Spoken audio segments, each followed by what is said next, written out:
Convido os irmãos, diante do culto ao Senhor, a abrir a sua Bíblia no texto de 1 João, capítulo 4, versos 7 ao 10. E à medida que você for encontrando, eu te convido a se colocar de pé para que possamos ler a palavra do Senhor. 1 João, capítulo 4, versos 7 ao 10. Vamos ler de maneira alternada, de modo que eu lerei os versículos ímpares e os irmãos lerão juntos os versículos pares, do verso 7 até o verso 10 de 1 João, capítulo 4, que diz assim a palavra do Senhor. Amados, amemo-nos uns aos outros, porque o amor procede de Deus, e todo aquele que ama é nascido de Deus e conhece a Deus. Aquele que não ama, não conhece a Deus, porque Deus é amor. Nisto se manifestou o amor de Deus em nós, em haver Deus enviado o seu Filho unigênito ao mundo, para vivermos por meio dele. Isso consiste o amor, não em que nós tenhamos amado a Deus, mas em que Ele nos amou e enviou o seu Filho como propiciação pelos nossos pecados. Nós servimos a um Deus que nos ama, que nos amou desde antes da fundação do mundo, do cosmos, e a grande prova desse amor de Deus é que Ele um dia enviou o seu Filho para morrer por cada um de nós. Esse Deus amável é digno também de ser adorado. Eu convido os irmãos então a fecharem seus olhos e eu peço ao nosso presbítero Paulo Giovanni nos conduzir ao Senhor em uma oração de adoração a esse Deus. Deus maravilhoso, adorado seja o teu nome, Pai. Nós temos graça a ti, Senhor, porque és muito digno de todo louvor, de toda adoração. A tua igreja se encontra reunida aqui neste instante, Deus, unicamente para adorar o teu nome, Deus. Que o Senhor possa receber o nosso louvor e a nossa adoração, Deus, mesmo de homens pecadores, como somos, mas redimidos pelo sangue de Cristo Jesus, ó Pai. Que o Senhor possa, ó Deus, ser conosco em cada instante, para que nós tenhamos sempre a companhia do teu Espírito Santo, ó Deus, e que nós possamos, com a nossa vida, engrandecê-lo.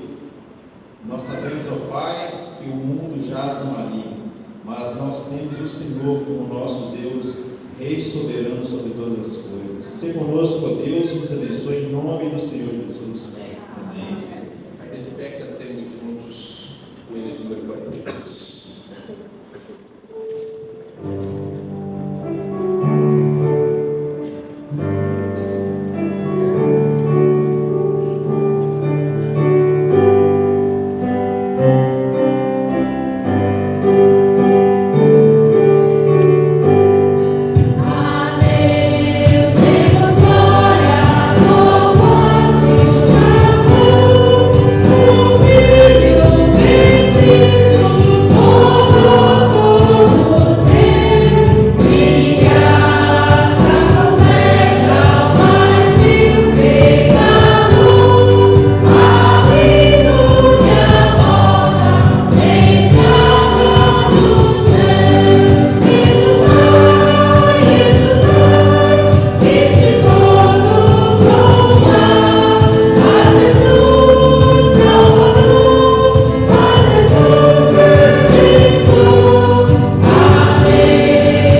Abra sua Bíblia novamente comigo no texto de Romanos, capítulo 12. Nós leremos o verso 9 ao 10 e depois nós saltaremos do 16 ao 18. Romanos 12, verso 9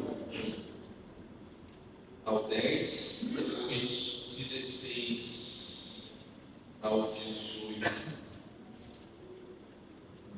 Texto de Romanos, capítulo 12, verso 9, diz assim: o amor seja sem hipocrisia, detestai o mal, apegando-vos ao bem, amai-vos cordialmente uns aos outros com amor fraternal, preferindo-vos em honra uns aos outros. No zelo, não sejais remissos, sede fervorosos de espírito, servindo ao Senhor. Regozijai-vos na esperança, sede pacientes na tribulação, na oração perseverantes. Verso 16: tende mesmo sentimento uns para com os outros, em lugar de seres orgulhosos, condescendei com o que é humilde, e não sejais sábios aos vossos próprios olhos. Não torneis a ninguém mal por mal, esforçai-vos por fazer o bem perante todos os homens, se possível, quanto depender de vós, tende mais com todos os homens.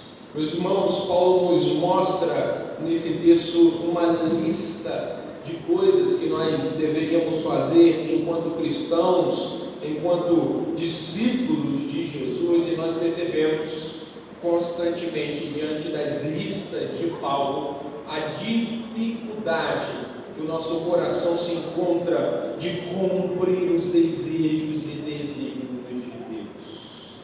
Paulo nos mostra aqui o quanto nós somos incapazes por nós mesmos de amar genuinamente, verdadeiramente. E é diante dessa compreensão de incapacidade que nesse momento do culto nós nos confessamos ao Senhor. A confissão nos lembra que tudo aquilo que Deus deseja que façamos vem dele mesmo e não da nossa própria natureza. E se a nossa natureza é pecaminosa, o próprio Paulo vai nos dizer que nós devemos mortificá-la. E diante da realidade do amor que nos apresenta Paulo, do zelo que nós devemos ter uns para com os outros, Paulo nos lembra que nós temos um Senhor que é capaz de cumprir o seu propósito nas nossas vidas. E é a esse Deus que nós oramos nesse momento. É a esse Deus que eu te convido a curvar a sua cabeça nesse instante, a fechar os seus olhos em confissão, em contrição, para que o poder do Santo Espírito desse Deus, que é zeloso, transforme a sua e a minha vida. Em nome de Jesus, oremos. Após alguns instantes, eu convido a nossa irmã Cris a nos conduzir ao Senhor em uma oração de contrição, mas de gratidão, porque afinal de contas, nós lemos inicialmente que o nosso Deus nos ama, apesar de nós.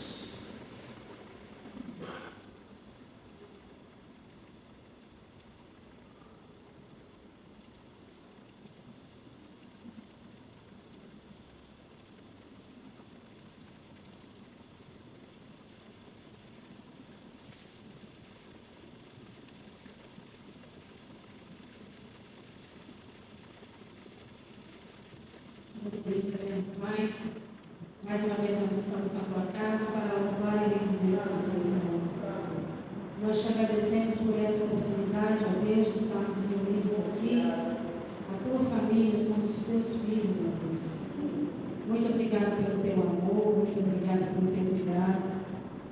A tua palavra fala, ó Deus, que se nós confessarmos a ti os nossos pecados e nos arrependermos, o Senhor é fiel e justo para perdoar os nossos pecados. E nós te pedimos perdão, Deus, porque nós somos fracos, nós falhamos, fazemos coisas que são desagradáveis a Ti. E te pedimos, ó Pai, que o Senhor nos sustente a cada dia, O Senhor nos dê sabedoria, que possamos, ó Pai, estar sempre andando nos teus caminhos e fazer diferença para aquelas pessoas que ainda não conhecem a Ti, que não têm o Senhor Jesus em seus corações. Nós te agradecemos, nosso coração é grato, ó Pai, pelo Teu perdão, pelas Suas misericórdias, se renovam a cada manhã sobre as nossas vidas, sobre as nossas famílias. Muito obrigado, ó Pai. Nós te louvamos e te agradecemos e te pedimos, no nome do Teu Filho amado, Jesus. Amém.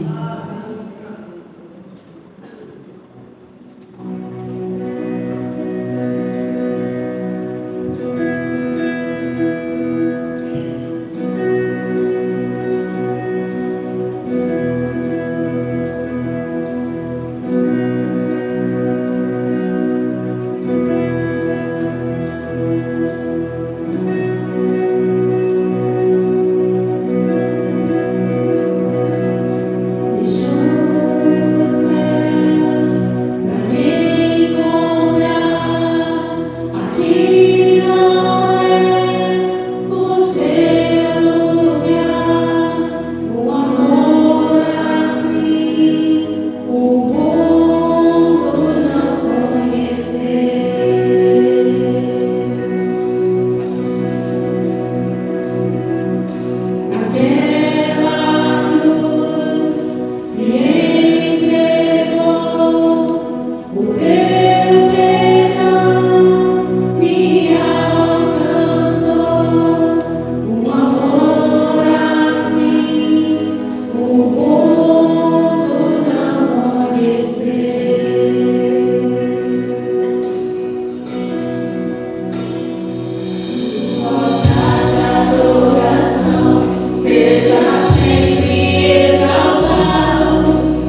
sofreu as nossas dores para que pudéssemos alcançar justiça, perdão e misericórdia do nosso Senhor. Que música bonita, né, meus irmãos? Essa música do Fernandinho é boa, né? A gente demora a fazer essa. Nós vamos ao nosso momento doutrinário, visto que nós enxergamos o Deus que nós adoramos. Nós, então, diante da sua luz, fomos iluminados em nossos corações e nos confessamos diante da realidade de quem nós somos, diante da realidade de quem o nosso Deus é. E diante dessa realidade, o Senhor, então, fala ao seu povo, e nós cremos que há uma interpretação correta das Escrituras. Nós cremos que há uma verdade única naquilo que Deus fala. Deus é um Deus de verdade, Deus é um Deus de uma só palavra.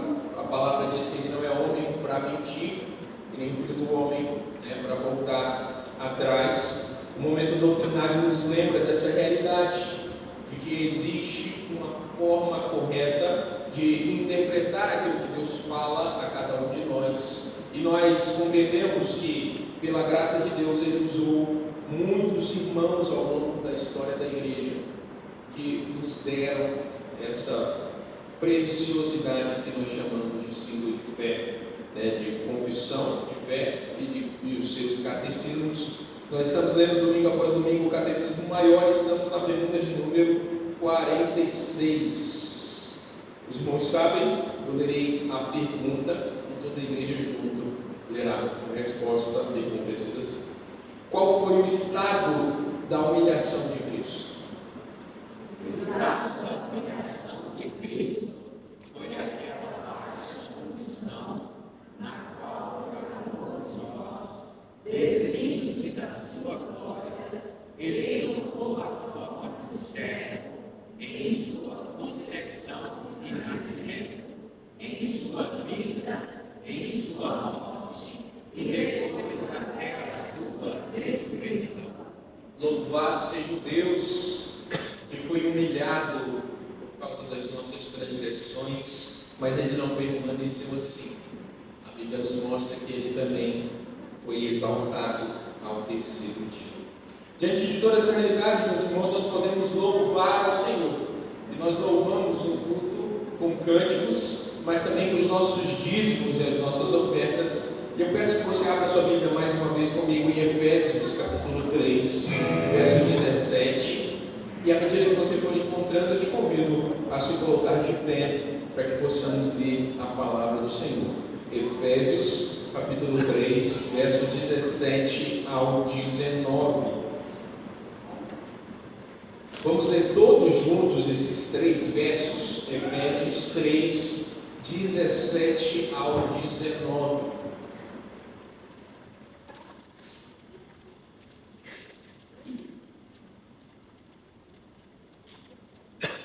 Vamos ler? Efésios 3, 17 diz assim: e assim a mente de Cristo no vosso coração, pela fé, estando vós arrancados e alicerçados em amor, a fim de poderes compreender com todos os santos qual é a largura e o comprimento, e a altura e a profundidade, e conhecer o amor de Cristo, que excede todo entendimento, para que sejais tomados de toda a plenitude de Deus.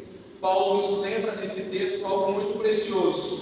Nós louvamos ao Senhor juntos, mas nós compreendemos o tamanho do amor desse Deus quando nos encontramos juntos, cultuando ao Senhor, adorando, louvando ao Senhor com cânticos, mas também com os nossos dízimos e as nossas ofertas. Eu te convido a fazer assim conosco e com a nossa equipe de louvor.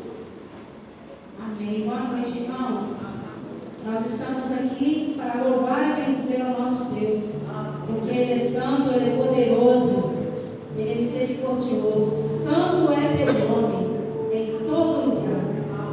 Vamos estar entoando este hino.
glória do teu santo nome, em nome de Jesus. Amém. Podemos assentar, meus irmãos.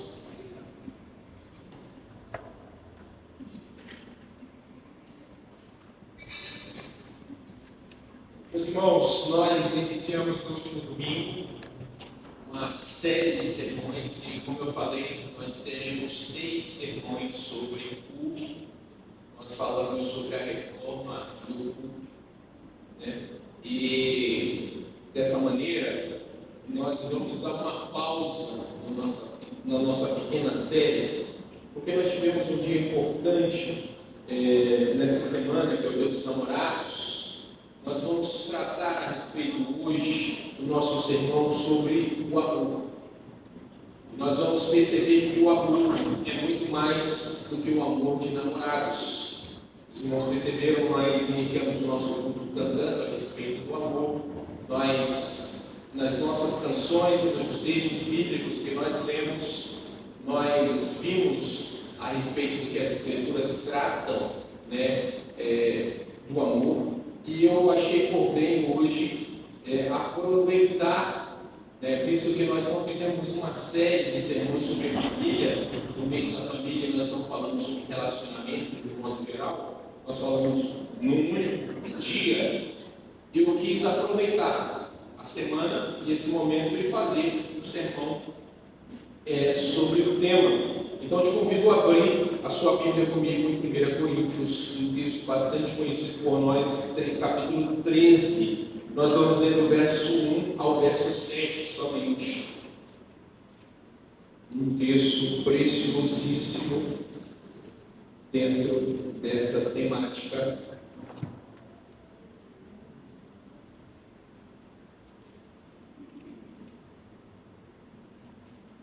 Primeira Coríntios, capítulo 13, verso 1 ao 7. Eu lerei o texto bíblico e peço que os irmãos se atentem à verdade de Deus, à palavra de Deus. Diz assim: ainda que eu fale a língua dos homens e dos anjos, se eu não tiver amor, serei como o bronze que soa ou como um símbolo que retira. Ainda que eu tenha o dom de profetizar e conheça todos os mistérios e toda a ciência, ainda que eu tenha fé a ponto de transportar montes, se eu tiver amor, nada serei. E ainda que eu distribua todos os meus bens entre os pobres, e ainda que eu entregue o meu próprio corpo para ser queimado, se não tiver amor, nada disso me aproveitará. O amor é paciente, é benigno. O amor não arde em ciúmes, não se ufana, não se ensoberbece, não se conduz inconvenientemente, não procura os seus interesses, não se exaspera, não se ressente do mal, não se alegra com a injustiça, mas regozija-se com a verdade. Tudo sofre, tudo crê, tudo espera e tudo suporta. Senhor Deus, nós oramos a Ti para que diante da Tua palavra, diante do Teu servo que fala, a Tua igreja, o Senhor possa me usar. Que os casais que se encontram aqui, que as pessoas que se amam, Deus, possam, diante do dia de hoje, diante da Tua palavra pregada, demonstrar o amor que o Senhor deseja, demonstrando que a gente mostra ao mundo, aos nossos cônjuges, aos nossos filhos e a todos, Pai, inclusive os nossos inimigos. Que o Senhor transforme os nossos corações, nos molde, Pai, em nome de Cristo. Meus irmãos, nós vivemos numa cultura em que a palavra amor, ela é usada com bastante frequência. E talvez talvez por conta dessa frequência, ela tenha se tornado de alguma forma superficial. O amor parece de alguma forma ter perdido o seu peso genuinamente com o tempo. Dizer eu te amo no nosso tempo se tornou algo muito fácil. Qualquer um pode dizer eu te amo. Talvez a facilidade da frase dita a torne em muitos momentos impossível. Como nós podemos lembrar daqueles que são casados, que já passaram por esse momento, podem lembrar da empolgação dos primeiros encontros. Quando nós sentíamos algo que era capaz de acelerar os nossos corações de alguma forma. E naqueles momentos primários na vida relacional, esse sentimento, essas coisas que nós sentimos dentro de nós passassem a ser de alguma forma na nossa mente, no nosso coração confundida, Nós confundimos inicialmente nós confundimos sempre a atração por um compromisso real. É o que nós poderíamos, meus irmãos, de alguma forma, diante das Escrituras, chamar de um eu te amo que não conhece. Que não conhece. Esse é um erro bastante comum, especialmente entre aqueles namorados que se encontram nessa fase inicial aí do seu relacionamento. E nós percebemos, inclusive com nós mesmos, olhando para as nossas próprias vidas, que geralmente nós nos entregamos cedo demais, devido ao entusiasmo dos nossos corações. Nós podemos ver em todos nós, sem exceção, um afeto sendo confundido com um tipo de imaturidade. Uma emoção confundida genuinamente com aquilo que nós vamos um dia perceber, que é uma aliança. E é diante desse cenário do coração enganoso, do coração movido pelas suas próprias intenções, o autor de Provérbios, no capítulo 19, verso 2, ele vai nos alertar, dizendo assim: não é bom proceder sem refletir, e peca quem é precipitado. É nessa pressa de amar, sem conhecer, que muitos irmãos, nós percebemos isso muito claramente, tropeçam em seus relacionamentos. Mas nós percebemos o apóstolo Paulo no nosso texto, inspirado pelo Espírito Santo, nos conduzindo a uma carta que vai atravessar séculos como um hino eterno do verdadeiro amor. Afinal de contas, o apóstolo Paulo, que foi grande influência dos mais variados artistas, como uma definição verdadeira do que é o amor. Em 1 Coríntios capítulo 13, Paulo não nos oferece um poema romântico simplesmente, ou uma filosofia sentimental. O desejo de Paulo não é dar sentido àquilo que nós sentimos, mas Paulo dá uma definição real do que significa amar. E para fazer isso, o mais interessante de tudo é que ele olha para o Senhor. É em Deus que Paulo define o que é amor. O que nós temos, meus irmãos, aqui é uma carta de um amor que vem realmente do céu, onde esse amor é revelado não como uma emoção, não como algo que simplesmente move os nossos corações de modo passageiro. Afinal de contas, aqueles calafrios iniciais não demoram muito para passar. Mas para Paulo, o amor é o reflexo do próprio caráter de Paulo nos mostra, meus irmãos, que sem amor, mesmo os dons mais admiráveis, como nós lemos, falar em línguas, profetizar, possuir todo o conhecimento, praticar o alto sacrifício, ou seja, se sacrificar em prol do outro, sem amor, todas essas coisas se tornam completamente vazias. Mas Paulo nos mostra que com amor, até mesmo as atitudes mais simples dos nossos corações e da nossa vida cotidiana se tornam atitudes eternas. A chave, meus irmãos, para entendermos 1 Coríntios capítulo 13 e o conceito de Paulo sobre amor é enxergar que o amor é um atributo de Deus, ou seja, é uma característica do nosso Senhor.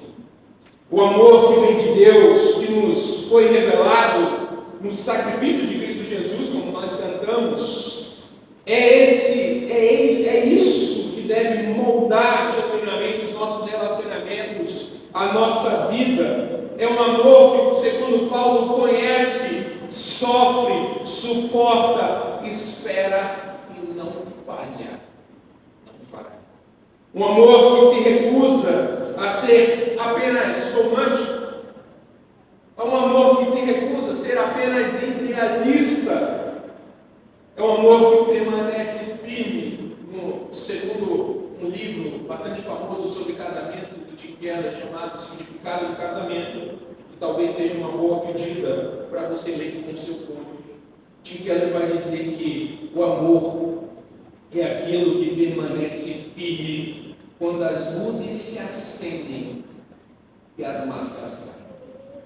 O amor, eu vou repetir para os irmãos, é o que permanece firme quando as luzes se acendem e as máscaras caem. É sobre esse amor, meus irmãos, que eu quero refletir rapidamente nessa noite com a igreja. E nós vamos percorrer sobre esse caminho que Paulo nos mostra, que transforma o nosso sentimento vago, confuso e passageiro em um amor maduro que é capaz de refletir o próprio Deus nas nossas vidas. Nós vamos começar, de alguma forma, reconhecendo a ilusão dos nossos começos. Depois nós vamos perceber que o Senhor nos faz passar pela escola do amor bíblico e que o casamento, como o órgão mais íntimo da nossa vida, é o verdadeiro laboratório do discipulado que nós temos em Cristo. Ou seja, é no relacionamento que nós temos de mais íntimo que nós vamos demonstrar se o nosso discipulado tem feito efeito, né? Tem dado resultado. E por fim nós vamos perceber que o Senhor nos chama a amar como Ele nos ama. Então eu quero refletir, meus irmãos, no primeiro ponto do meu sermão nessa noite, que vai nos mostrar que amar requer experiência.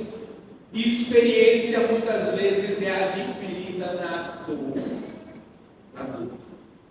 Nós podemos perceber, meus irmãos, que o amor é frequentemente confundido com uma sensação. Talvez essa seja a maior definição de amor que nós temos nos nossos dias contemporâneos. Nós, de alguma forma, pensamos que amar é algo que simplesmente acontece nas nossas vidas. Nós estamos caminhando despretensiosos e então somos alcançados pelo tipo de sentimento que nos pega o coração, é o centro das nossas emoções. É como se fosse um calor repentino no peito, uma química natural com alguém que parece ser legal, uma sintonia em atos ou em coisas que nós fazemos de forma inexplicável. Mas nós vamos perceber que Paulo, quando escreve 1 Coríntios capítulo 13, nos apresenta uma realidade muito mais profunda acerca do que definitivamente é amor. Paulo vai nos mostrar, meus irmãos, que o amor verdadeiro precisa ser aprendido. Ele não nos captura, mas exige de nós esforço, aprendizado, exige de nós construção, e ele é constantemente testado nas nossas vidas. O amor, segundo Paulo e segundo as Escrituras, requer dos nossos corações experiência. E essa experiência, meus irmãos, muitas vezes é obtida através de momentos dolorosos. O amor bíblico, meus irmãos, não é um sentimento. Na verdade, é entrega, é sacrifício, é perseverança. Palavras complexas demais para nossas vidas práticas.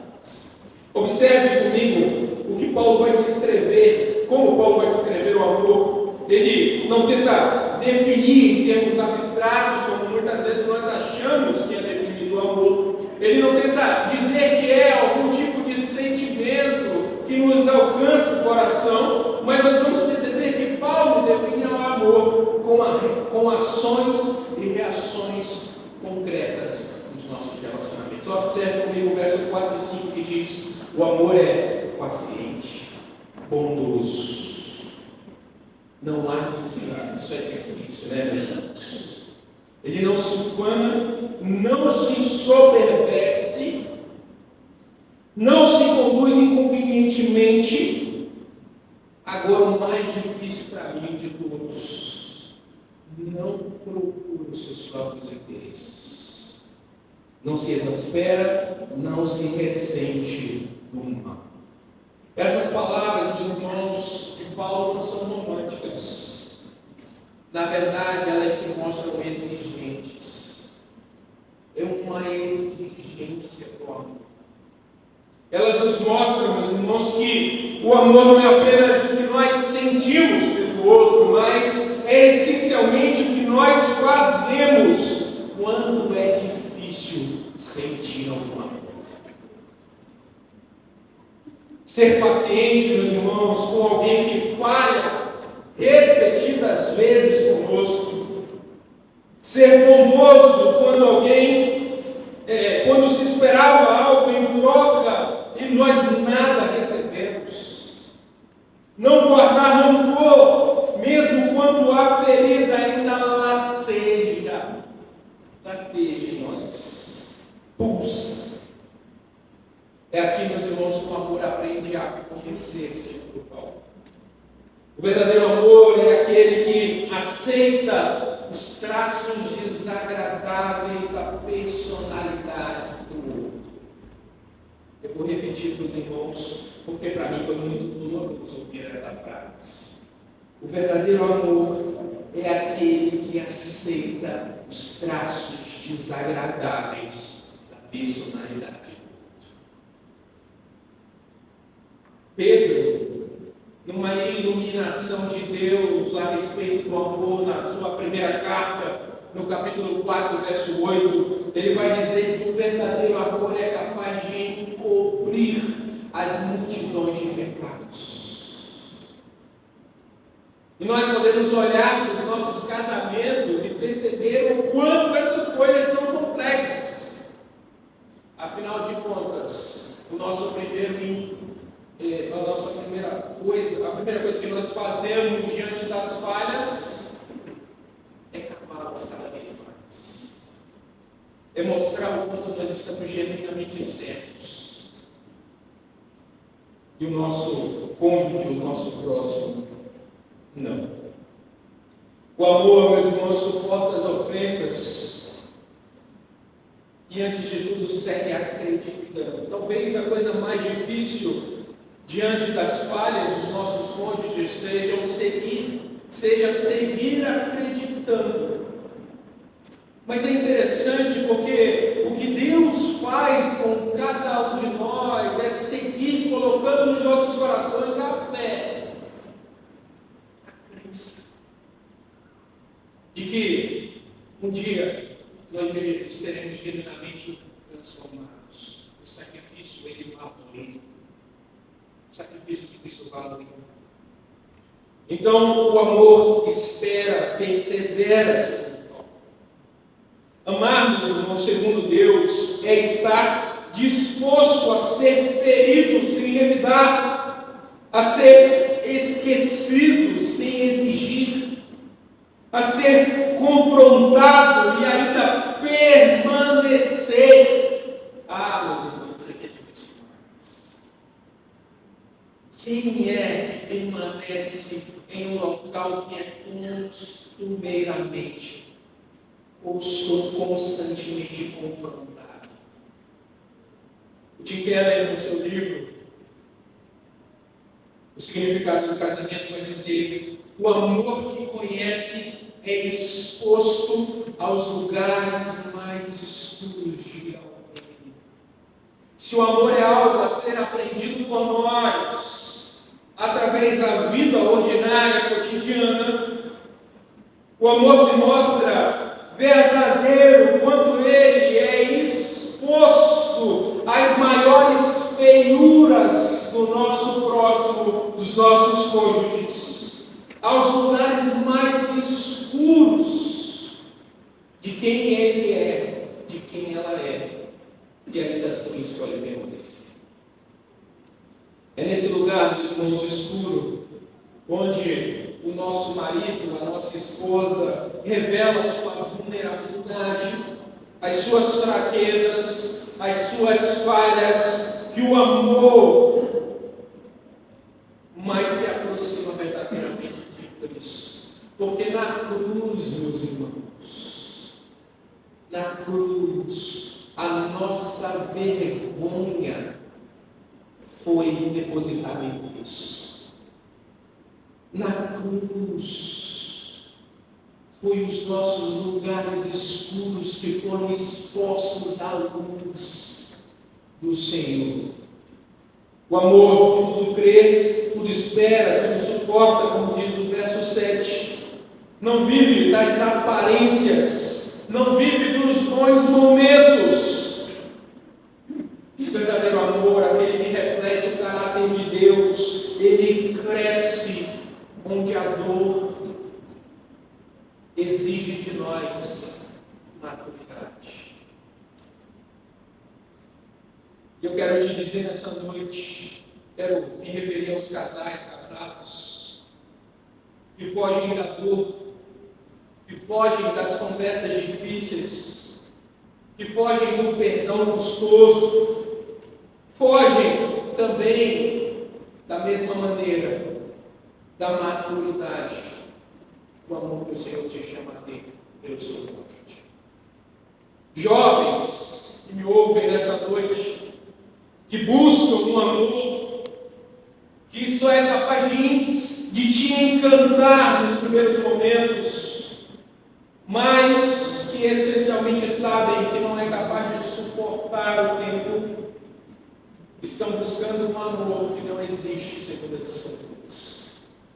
Não existe amor que não deseja refletir o caráter do Senhor. Amar, meus irmãos, é entrar na escola da cruz. Como toda escola séria, nós sabemos muito bem, nós temos diversos educadores do nosso meio. Toda escola séria exige dos seus alunos que eles façam provas. Todo relacionamento custa em nós lágrimas, muitas vezes. Mas o que Paulo nos mostra é que diante de todas essas situações, o Senhor nos mostra que isso faz parte da formação do discípulo que Ele quer que nós sejamos. Diante dessa realidade de formação, meus irmãos, nós podemos enxergar o casamento como esse laboratório discipular. É um lugar onde há uma santificação mútua no nosso relacionamento. Se o amor verdadeiro exige experiência, como eu tenho afirmado aos irmãos, e a experiência muitas vezes vem com a dor, então o casamento vai se tornar para nós cristãos exatamente esse ambiente, o ambiente mais real e contínuo, para que o amor de Deus seja colocado à prova, seja lapidado nos nossos corações. Casamento, meus irmãos, nós casamos não porque nós amamos plenamente. Talvez essa seja a sua mentalidade. Eu quero, você jovem que me ouve, eu quero casar porque eu amo meu namorado. Mas a grande realidade da vida é que nós não casamos porque amamos plenamente alguém. Mas, na verdade, o nosso casamento, a nossa união, é para aprender, segundo Deus, a amar verdadeiramente. Ninguém casa amando. Nós somos lapidados à vida, o relacionamento conjugal. Essa, meus irmãos, é uma das realidades mais desconfortáveis, mas ao mesmo tempo mais libertadores do casamento cristão. Afinal de contas, o ideal romântico nos diz que nós casamos porque nós encontramos o amor das nossas vidas. Mas a realidade bíblica é completamente outra. Nós casamos para aprender, para exercitar o amor de Cristo em nós, para demonstrar que o amor que nós recebemos do nosso Senhor, ele não apenas faz sentido na nossa cabeça, mas ele transforma as nossas atitudes. Não porque nós não nos relacionamos porque sabemos, mas porque entendemos que na vida nós precisamos aprender a nos parecer com Deus. O Tim Keller, mais uma vez, vai dizer que o casamento remove as máscaras e acende as luzes. Olha a profundidade dessa frase, meus irmãos. A realidade é que quando a rotina substitui o encanto, quando a fragilidade do outro se torna muito evidente aos nossos olhos, quando a convivência revela os pecados ocultos, é exatamente aí que o amor deixa de ser algo abstrato e se torna aquilo que Paulo nos mostra aqui, uma disciplina espiritual. O casamento nos arranca, meus irmãos, da autoimagem idealizada, nos coloca frente a frente com a realidade de um outro pecador. Existe uma outra obra chamada Quando os Pecadores se Unem. E essa é a grande realidade. Nós passamos a lidar com aquilo que o outro é, mas principalmente fica evidente aquilo que nós somos. É nos relacionamentos mais íntimos que a nossa miséria mais aparece. É uma verdade. O pastor não te conhece também. Aqui, talvez você engane muito bem. Aqui, talvez você seja eleito crente do ano. Mas o que o seu cônjuge diz a respeito de você? O que o seu marido diz a respeito de você? O que a sua esposa diz a respeito de você? Nós somos dispostos ao tempo, ao cotidiano, ao ordinário. E é por isso que o próprio Paulo, em Efésios, capítulo 5, verso 25 ao 27, o texto que eu já preguei aqui, e nós conhecemos muito bem, vai dizer: maridos, amai vossa mulher, como também Cristo amou a igreja, e assim mesmo se entregou por ela, para que santificasse, preste atenção, para que a santificasse, tendo-a purificado, por meio da lavagem de água, pela palavra, para a apresentar a si mesmo, igreja gloriosa. O apóstolo Paulo, meus irmãos, nesse texto nos dá um modelo do verdadeiro amor conjugal. Cristo e sua noiva, a igreja. O que nós vemos genuinamente nesse relacionamento aqui demonstrado por Paulo. O amor que não se acomoda, o amor de Cristo pela igreja, não a permanece como ela está, mas segundo o próprio Paulo, a santifica, a transforma. Cristo, meus irmãos, ama a igreja como ela é, mas Ele não nos deixa como nós estamos. Afinal de contas, nós aprendemos aqui, o discipulado de Jesus é transformador. Cristo se entrega. O texto diz que Ele limpa, que Ele purifica, que Ele transforma. E acima de tudo, diante de toda a realidade, Ele nos prepara para o dia em que nós seremos plenamente gloriados em tudo que Ele faz.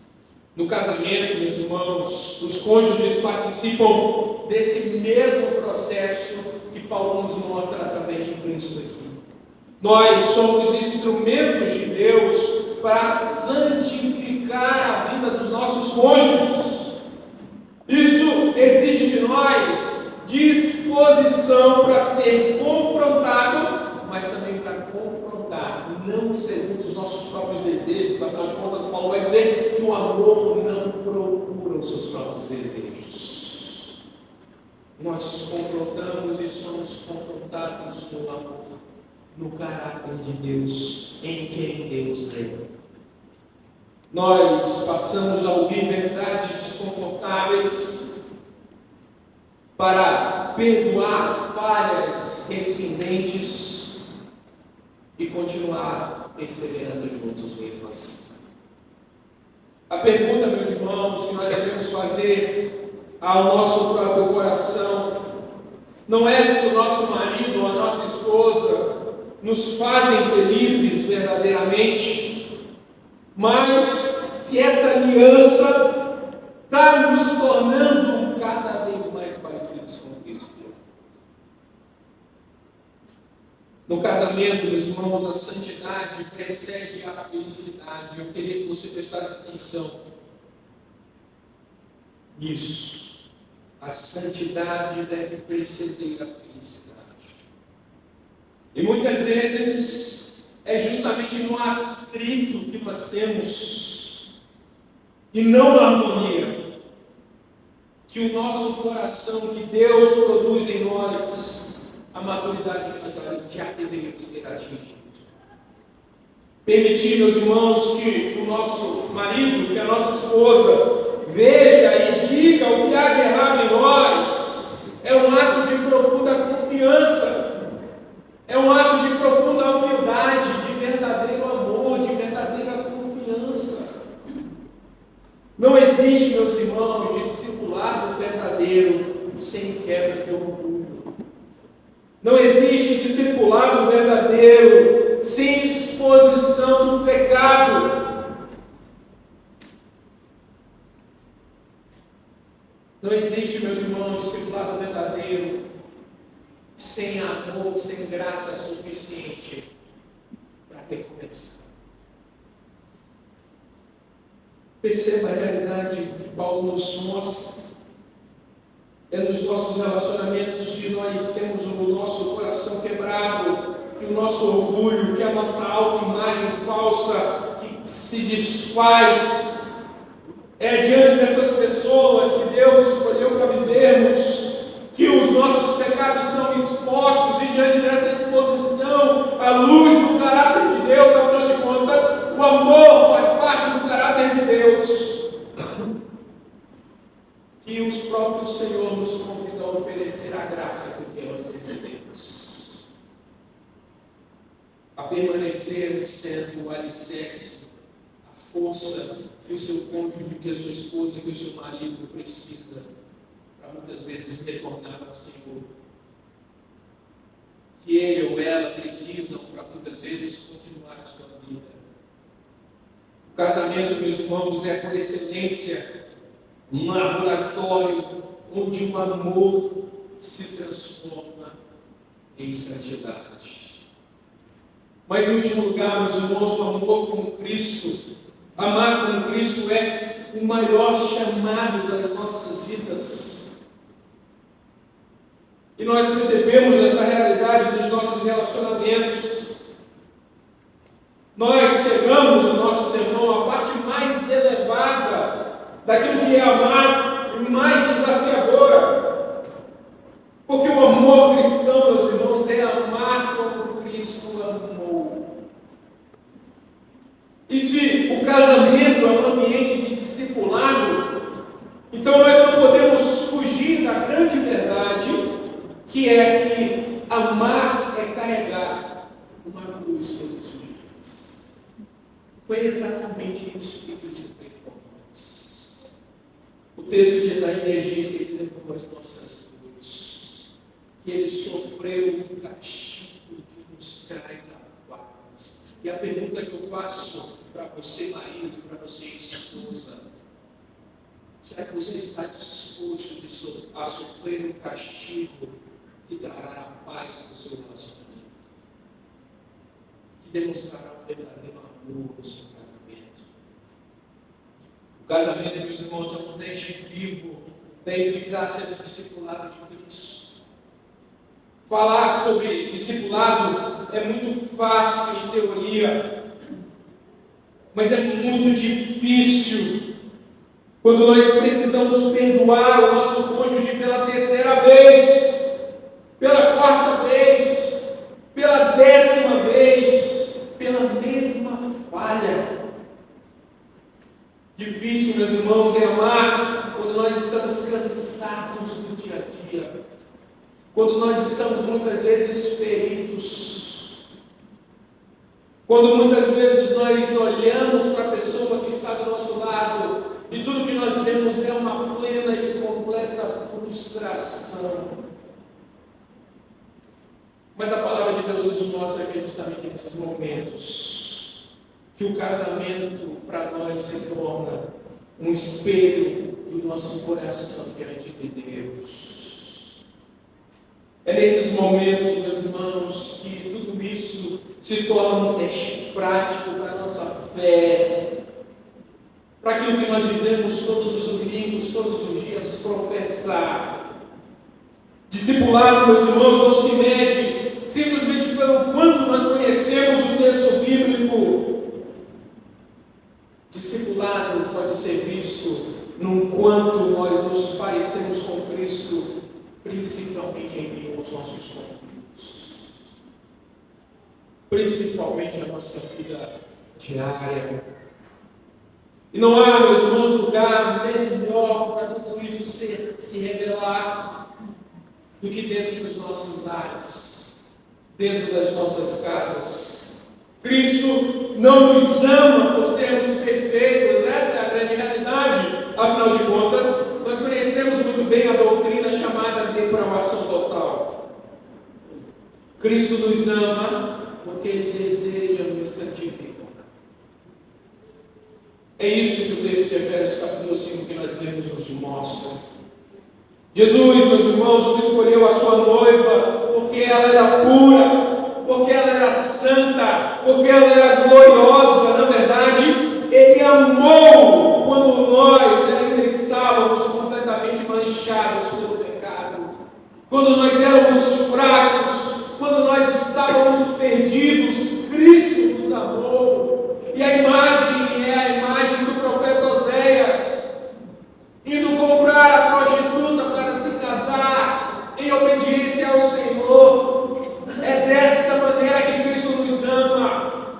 Ele casou com a gente e nós esquecemos o nosso relacionamento com Ele, voltamos a nos prostituir, mas ainda assim Ele foi lá e nos comprou.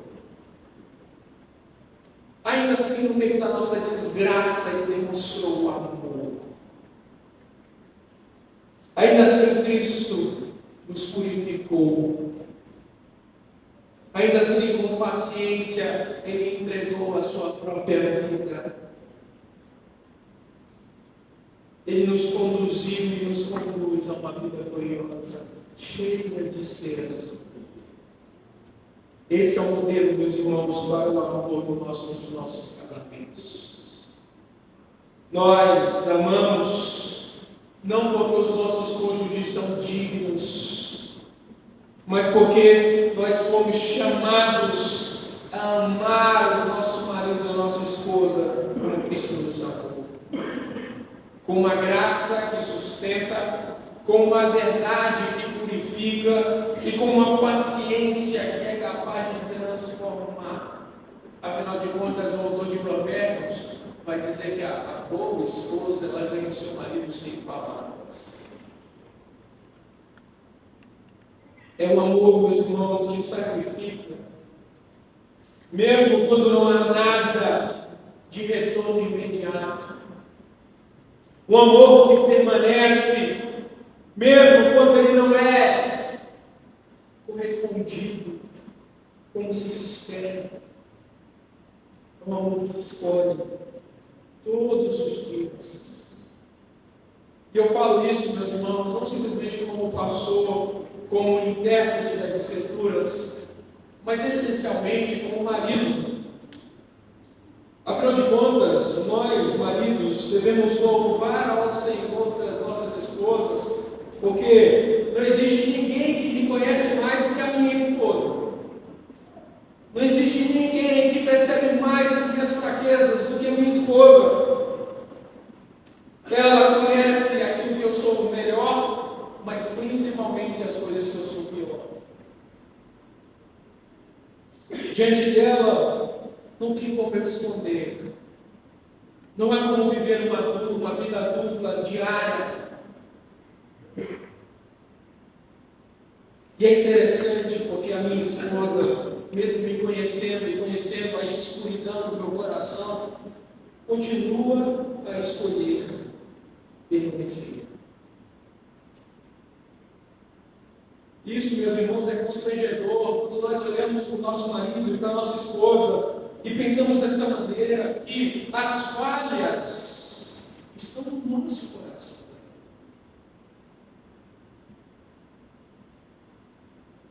Quando o amor amadurece, quando o amor conhece, ele é capaz de deixar as suas bases numa imagem fictícia de perfeição e passa a enxergar a todo tempo com graça, com os olhos de Cristo. E é esse amor, meus irmãos, que nos ensina, é esse amor que Cristo nos chama.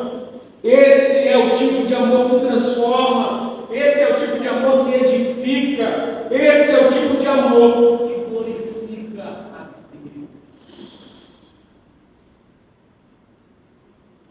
Você quer crescer em maturidade espiritual?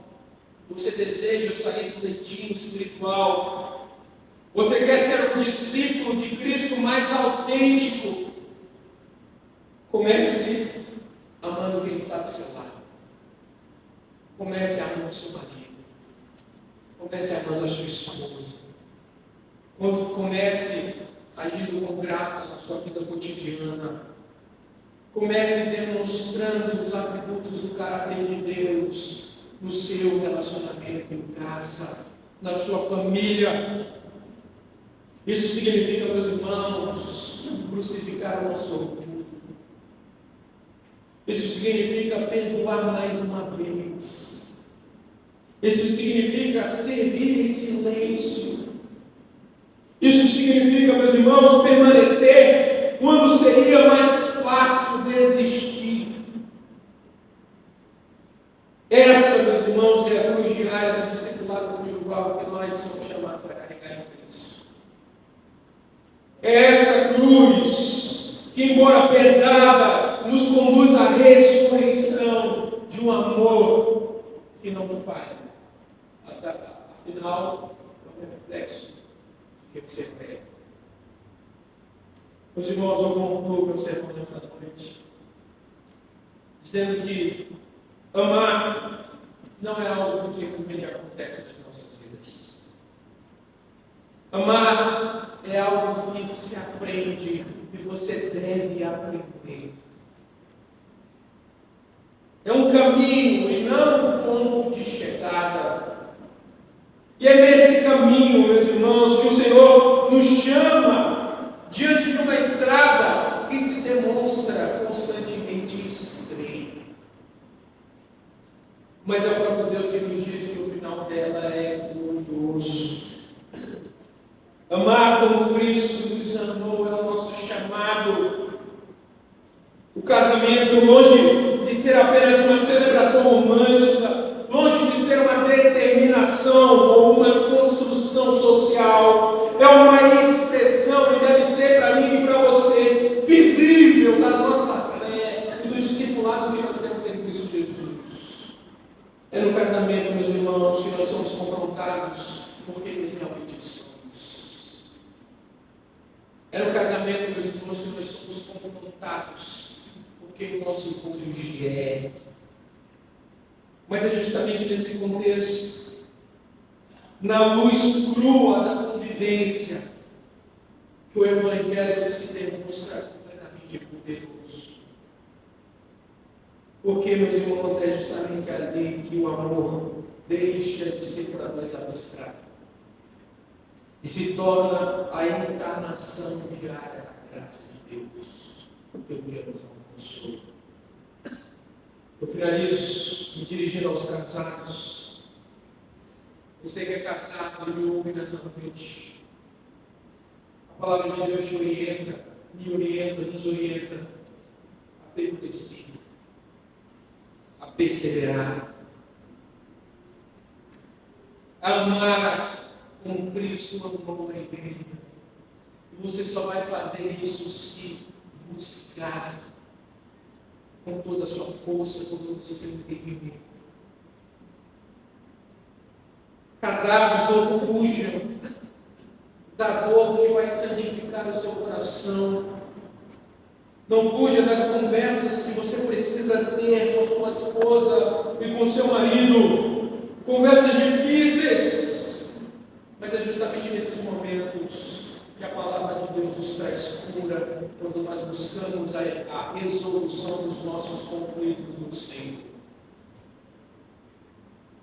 Sejam agentes de santificação na vida do seu marido, seja agente de santificação na vida da sua esposa, não pela sua força, não pela sua sabedoria, não por aquilo que você é, pelo cargo que você tem. O grande convite do Senhor para mim e para você nessa noite é que sejamos graciosos. Um dia ele foi por cada um de nós. Aos solteiros, especialmente aqueles que desejam se casar, amadureçam o seu conceito de amor antes de dizer que ama alguém. A palavra de Deus diz que nós não devemos despertar falsos sentimentos no coração dos outros. Mas nós também não podemos nos auto-enganar, nos enganar diante daquilo que os outros dizem a nós. Nós não podemos, jovens, solteiros que desejam se casar, se deixar levar por um eu te amo que não é capaz de conhecer. E nós percebemos aqui que o conhecimento, que a maturidade só pode vir através desses Espíritos. Você não pode procurar um cônjuge que não deseja a maturidade do Senhor. Você não pode procurar em outro lugar que não seja diante do Senhor o seu futuro. Você não pode entregar o seu coração a quem jamais vai compreender o que é amar verdadeiramente. Porque nós definimos muito bem aqui hoje que nós só podemos enxergar o amor verdadeiro em Deus. Não entregue o seu coração, os seus sentimentos, a sua vida nas mãos de alguém que odeia você, que não vai passar a vida com você, procurando essa maturidade, esse conhecimento do Senhor. Escolha em Cristo. Não busque alguém que simplesmente e aparentemente te faça feliz, mas alguém que vai te fazer capaz, dia após dia, que vai te ajudar a amar cada vez mais com fidelidade, com paciência e com entrega aos dias. A todos nós, casados, solteiros, possamos, meus irmãos, hoje reconhecer que o amor cristão não encontra um fim em si mesmo, mas o fim do amor cristão é o reflexo da cruz. Amar é renunciar a si mesmo, é morrer todos os dias do nosso orgulho, para a autoproteção, para os seus próprios direitos e como nós buscamos ter direitos no nosso casamento, nos nossos relacionamentos. É escolher, meus irmãos, dia após dia, ser como Jesus, que nos conheceu, ou seja, se relacionou conosco profundamente, e ainda assim nos amou completamente, mesmo que antes da realidade de quem nós somos. O Senhor um dia escolheu você e a mim e disse: eu vou amar, eu vou transformar, eu vou santificar. Que o Senhor nos ajude, meus irmãos, a viver no amor. Que o Espírito Santo nos fortaleça para que não apenas seja algo que sai da nossa boca, mas de fato algo que reflita nas nossas vidas. E que no fim, meus irmãos, quando as luzes da vida se apagarem, nós possamos olhar para trás e dizer que eu amei com falhas, com limitações, mas eu amei como quem carrega a cruz. Por isso valeu. Que o Senhor nos ajude. Fechemos os nossos olhos e oremos. Pai, nós precisamos do Senhor. Sem o Senhor, os nossos sentimentos estão distorcidos. Sem o Senhor, Pai, nós não conseguiremos amar os nossos cônjuges. Sem o Senhor, nós não conseguiremos amar os nossos filhos. Sem o Senhor, nós não conseguiremos amar muito menos os nossos inimigos, como o Senhor nos manda amar. Nós precisamos do Senhor. Nós precisamos do Teu Espírito Santo, indo no mais profundo do que nós somos e profundamente nos transformando, nos conduzindo, nos guiando ao amor verdadeiro, genuíno e perene. Eu oro, Deus, pelos casamentos da nossa igreja, pelos casais que se encontram aqui nesta noite, que o Senhor possa fortalecer o amor da esposa pelo marido e do marido pela esposa. Que haja, Deus, uma reconciliação àqueles que estão desgastados. Que haja um renovo do Senhor, que só pode vir do Teu Santo Espírito. Aqueles que se encontram fadigados. Afinal de contas, nós cremos, ó Pai, que o Senhor é o exército do Seu povo, a força, o sustento, como diz o salmista. Que o Senhor, Deus, nos ajude a amar a nossa esposa, os nossos maridos. Que o Senhor ajude os namorados a se santificarem no Senhor, a guardarem o seu coração no Senhor, a guardarem os seus sentimentos no Senhor. Que o Senhor nos ajude a não se entregarem antes da hora, mas que eles sejam fortalecidos para que no dia do seu casamento o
noite. Eu peço que os irmãos que estão em volta dos nossos visitantes possam cumprimentá-los. Nós temos o nosso irmão Ronaldo, Leandro, Laura, Penha, Ana, Clara, Mateus, Lucas, Ana Flávia e Ayla. Deus abençoe vocês, vocês sejam conduzidos pelo Senhor durante a sua semana. E nós estamos muito felizes em recebê-los. Sintam em casa e venham sempre que desejar. Nós temos alguns avisos, meus irmãos. O primeiro deles é que nós temos, no dia 19, o encontro da família. E você precisa se inscrever. Procure o presbítero Paulo, para que ele possa te entregar a pulseirinha.